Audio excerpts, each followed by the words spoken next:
पुनर्जन्म क्या होता है? 3 जन्मों के बाद आत्मा ने कौन सी गति पाई? आत्मा की गति का अद्भुत रहस्य। क्या आपने कभी सोचा है कि मृत्यु के बाद क्या होता है? क्या हमारी यात्रा यहीं खत्म हो जाती है, या फिर यह कहे कि एक नई शुरुआत का संकेत है? आज हम इस वीडियो में साझा करेंगे पुनर्जन्म, एक रहस्य जो विज्ञान के लिए पहेली है, लेकिन सनातन धर्म में जिसे जीवन का शाश्वत चक्र माना गया है। एक सत्य कथा के माध्यम से हम बताएंगे कि 3 जन्मों के बाद आत्मा ने कौन सी गति पाई। जानिए आत्मा की गति का अद्भुत रहस्य। इस ज्ञान का सार आपको अंत में मिलेगा, इसलिए कृपया पूरा वीडियो देखें। वीडियो लाइक करना ना भूलें। आइए जानते हैं पुनर्जन्म क्या होता है। पुनर्जन्म एक भारतीय सिद्धांत है जिसमें जीवात्मा के जन्म और मृत्यु के बाद पुनर्जन्म की मान्यता को स्थापित किया गया है। विश्व के सबसे प्राचीन ग्रंथ ऋग्वेद से लेकर वेद, दर्शन शास्त्र, पुराण, गीता, योग आदि ग्रंथों में पूर्वजन्म की मान्यता का व्याख्यान किया गया है। इस सिद्धांत के अनुसार शरीर की मृत्यु ही जीवन का अंत नहीं है, परंतु जन्म जन्मांतर की श्रृंखला है। 84 लाख या तो 84 लाख प्रकार की योनियों में जीवात्मा जन्म लेता है और अपने कर्मों को भोगता है। आत्मज्ञान होने के बाद जन्म की श्रृंखला रुक जाती है। भारतीय दर्शन शास्त्रों के अनुसार प्राचीन काल में ऋषियों ने स्वयं खोज की और पाया कि वे स्वयं शरीर नहीं है, किंतु शरीर के अंदर स्थित आत्मा जो निराकार है, उनका मूल स्वरूप है। आत्मा को जानने की इस प्रक्रिया को आत्म साक्षात्कार के नाम से जाना जाता है। स्वयं का मूल स्वरूप आत्मा जिसकी कभी मृत्यु नहीं होती, यह पहले था, आज है और कल भी रहेगा। शरीर के मृत्यु के बाद जीवात्मा पुनः जन्म धारण करता है और यह चक्र चलता ही रहता है। पुनर्जन्म का कारण सांसारिक पदार्थों में आसक्ति आदि है। पुनर्जन्म की प्रक्रिया के विषय में श्रीमद् भगवत गीता में स्पष्ट रूप से बताया गया है, जो अत्यंत लोकप्रिय है। कर्मयोग का ज्ञान देते समय भगवान श्री कृष्ण ने अर्जुन से कहा कि सृष्टि के आरंभ में मैंने यह ज्ञान सूर्य को दिया था, आज तुम्हें दे रहा हूँ। अर्जुन अचंभित होकर प्रश्न पूछा कि आपका जन्म तो अभी कुछ साल पूर्व हुआ और सूर्य तो कई सालों से है। सृष्टि के आरंभ में आपने सूर्य को यह कर्मयोग का ज्ञान कब दिया? कृष्ण ने कहा कि तेरे और मेरे अनेक जन्म हो चुके हैं, तुम भूल चुके हो, किंतु मुझे याद है। गीता में कृष्ण अर्जुन का ये पूरा संवाद इस प्रकार है। श्री भगवान ने कहा, मैंने इस अविनाशी योग विद्या का उपदेश सृष्टि के आरंभ में विवस्वान सूर्य देव को दिया था। विवस्वान ने यह उपदेश अपने पुत्र मनुष्यों के जन्मदाता मनु को दिया और मनु ने यह उपदेश अपने पुत्र राजा इक्ष्वाकु को दिया। हे परंतप अर्जुन, इस प्रकार गुरु शिष्य परंपरा से प्राप्त इस विज्ञान सहित ज्ञान को राजऋषियों ने विधिपूर्वक समझा, किंतु समय के प्रभाव से वह परमश्रेष्ठ विज्ञान सहित ज्ञान इस संसार से प्रायः छिन्न भिन्न होकर नष्ट हो गया। आज मेरे द्वारा वही यह प्राचीन योग, आत्मा का परमात्मा से मिलन का विज्ञान तुझसे कहा जा रहा है, क्योंकि तू मेरा भक्त और प्रिय मित्र भी है। अतः तू ही इस उत्तम रहस्य को समझ सकता है।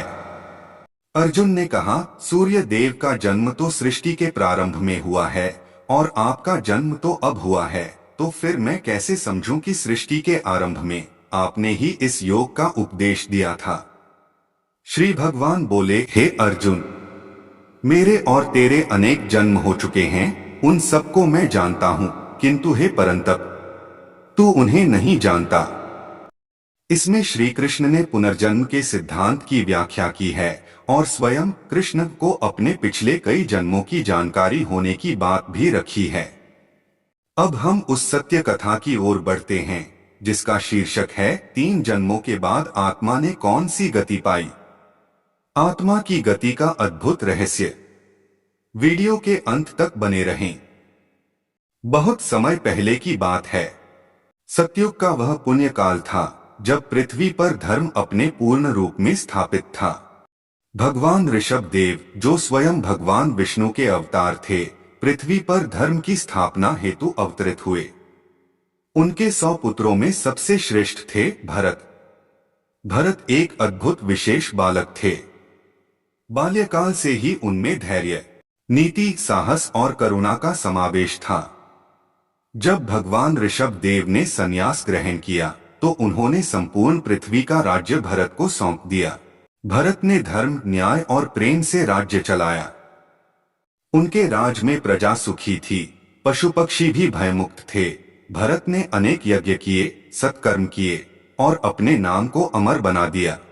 उनके यश के कारण इस देश को ही भारतवर्ष कहा जाने लगा। महाराज भरत एक योग्य शासक थे। उन्होंने अपने प्रजा के हित के लिए अनेक कार्य किए।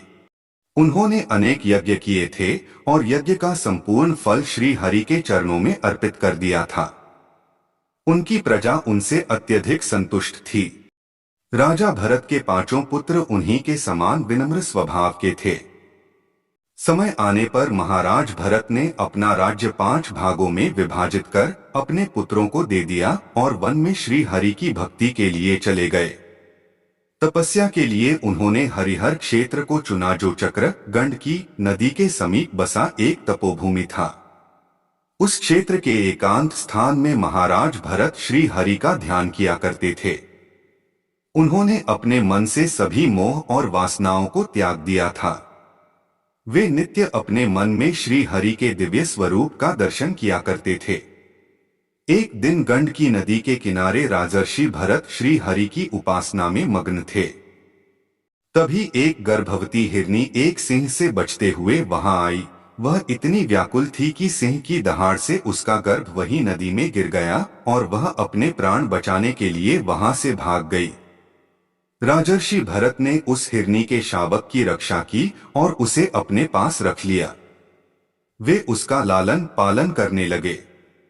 धीरे धीरे उस शावक से उनका मोह बढ़ने लगा।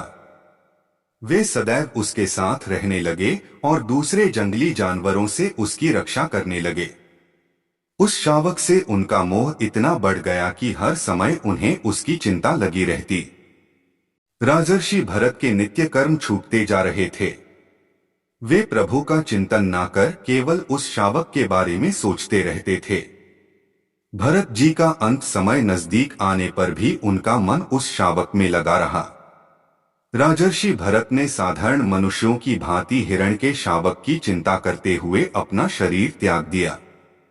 मृत्यु के समय राजर्षि भरत का मन हिरण में लगे रहने के कारण हरिहर क्षेत्र में ही उन्हें अगले जन्म में हिरण की योनि प्राप्त हुई, परंतु पूर्व जन्म की स्मृतियां उनके साथ बनी रही। राजर्षि भरत इस जन्म में अत्यंत पश्चाताप करते थे और सोचते थे कि व्यर्थ ही हिरण के मोह में पड़कर उन्होंने मोक्ष प्राप्ति का अवसर खो दिया। वह हिरणों के झुंड से अलग रहते थे और मन ही मन प्रभु का सिमरन करते रहते थे। उन्होंने गंडकी नदी के तट पर पुलह ऋषि के आश्रम के समीप अपना निवास स्थान बना लिया। हिरण के रूप में वह ऋषि मुनियों की गतिविधियां देखते रहते हैं और श्रीहरि का सिमरन करते रहते। धीरे धीरे समय बीतता गया और कुछ वर्ष के पश्चात गंडकी नदी के तट पर ही उस हिरण ने अपने प्राण त्याग दिए। हिरण के रूप में जिस समय भरत जी ने अपना शरीर त्यागा, उस समय वह श्रेष्ठ ब्राह्मण कुल के बारे में सोच रहे थे, इसलिए उन्होंने अंगिरस गोत्र के ब्राह्मण के पुत्र के रूप में जन्म लिया।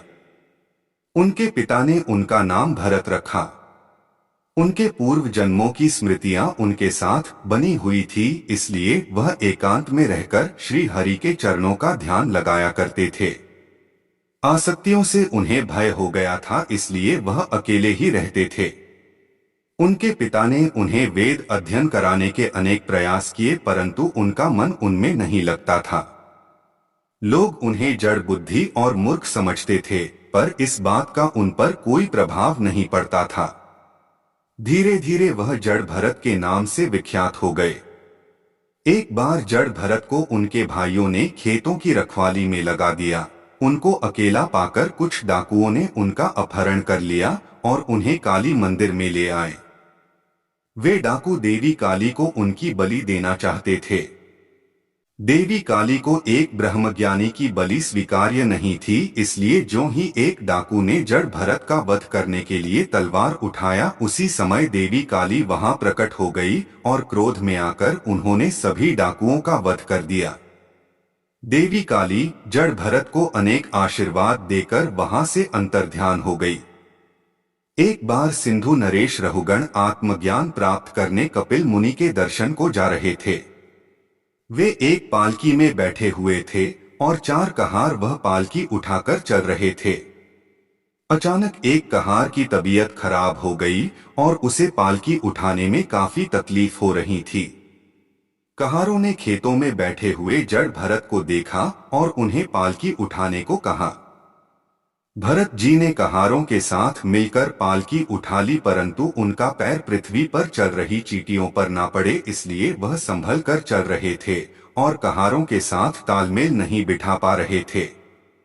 उनके धीरे धीरे चलने से कहारों और राजा रहुगण ने उनको अत्यंत अभद्र शब्द कहे, परंतु उन्होंने इन सब बातों पर ध्यान नहीं दिया और उसी प्रकार चलते रहे। भरत जी के धीरे चलने से राजा रहुगण पालकी में से बोले कि देखने में तो तुम मोटे और हट्टे कट्टे दिखाई देते हो, पर पालकी का भार तुम नहीं उठा सकते। मैं तुम्हें अभी इसका दंड देता हूँ।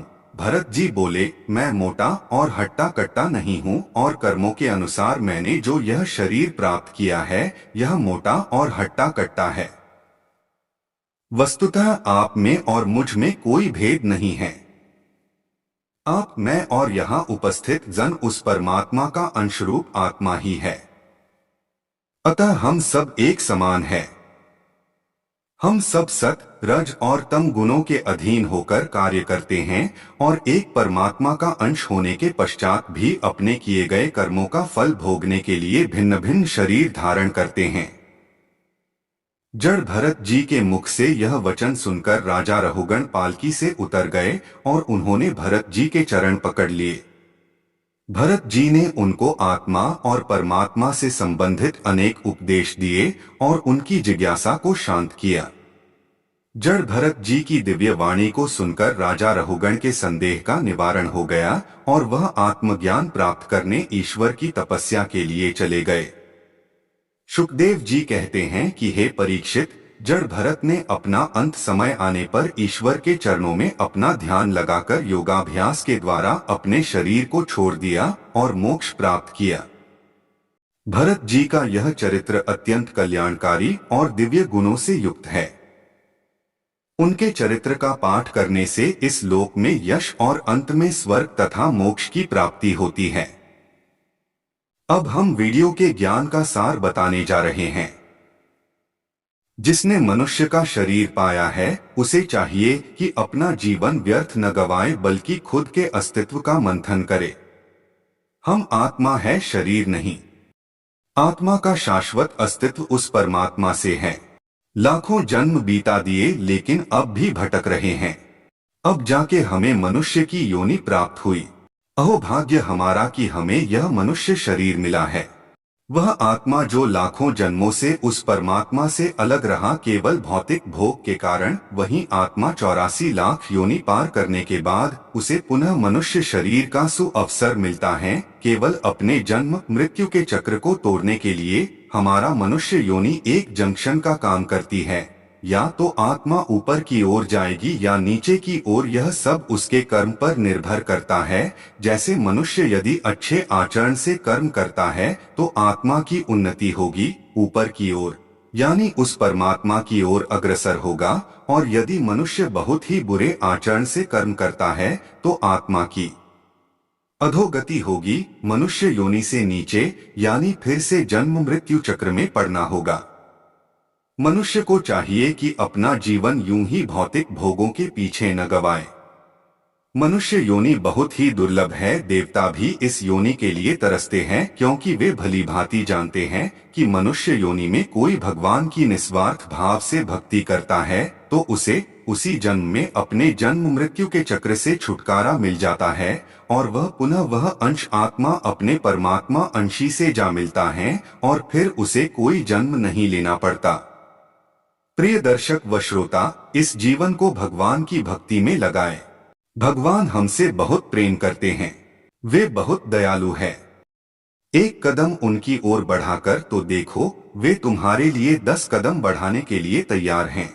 मनुष्य का वास्तविक संकल्प यह होना चाहिए कि वह अपने पुनर्जन्म के बंधन से मुक्त हो जाए। इतना कुछ ज्ञान हो जाने के बाद मनुष्य में भय उत्पन्न होना चाहिए कि कहीं मेरा यह दुर्लभ मनुष्य जन्म कहीं व्यर्थ न चला जाए। यही वास्तविक भय है। आप सभी समझदार हैं। इस पर विचार करें। लग जाओ आज और अभी से भगवान की भक्ति में। वीडियो के अंत तक बने रहने के लिए आपका बहुत बहुत धन्यवाद। अगर आपको यह वीडियो अच्छी लगी हो तो इसे लाइक और कमेंट करें। वीडियो को अपने प्रियजनों के साथ शेयर करें। चैनल को सब्सक्राइब करके बेल नोटिफिकेशन सेट कर ले ताकि हमारी आने वाली हर वीडियो की नोटिफिकेशन आपको पहले मिले। एक बार फिर से आपका बहुत बहुत धन्यवाद। जय श्री कृष्ण। राधे राधे।